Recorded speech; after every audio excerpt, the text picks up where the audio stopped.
Hey guys, Bobby D here again, and thanks for checking back into the channel. So we're gonna get right to it today. You ever look at a sport bike and see a zip tie on the bottom of the fork leg and wonder, why does this guy have a zip tie on the fork leg? Well, that's what we're gonna talk about today. So let's get at it. All right, so what the zip tie is doing is it's working like a gauge. And that's a gauge of how much of the suspension on the front of the bike are we using. In the gauge that we would call this, it's a sag gauge.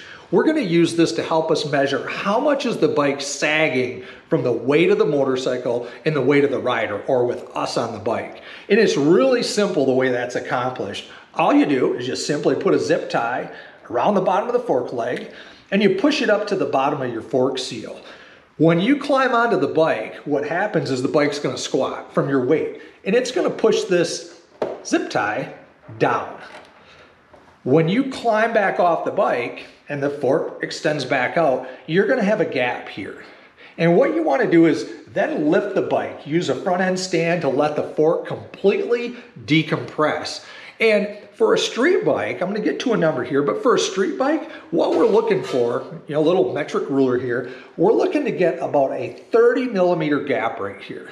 And you might wonder, what's that gap for? Why do you want that? Well, it's really simple. You don't want your fork sitting completely compressed. If that's the case, while you're riding, your fork can only go this way. It cannot extend any.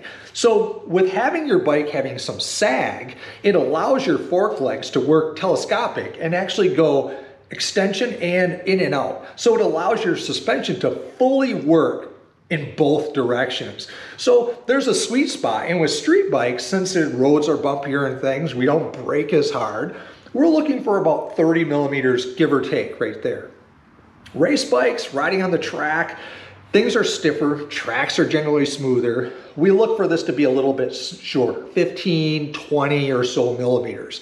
But the way this is accomplished is on your forks, if you've got a modern sport bike, and not some of the lower entry level stuff, but if you're running a Gen 6 ZX10R here, or some other ZX6R or a higher end bike, some of the base bikes don't have an adjustment for this, but most modern bikes these days do. There's a setting called your preload. And if you crank your preload in, what happens is that stiffens up the spring a little bit internally, and it's gonna take this and it's gonna allow you to sit up higher and less sag. If your bike was sagging too much, you would crank that in and stiffen things up. If your bike wasn't sagging enough, obviously you'd go the opposite direction. If you were sitting at the very top, you would back that out.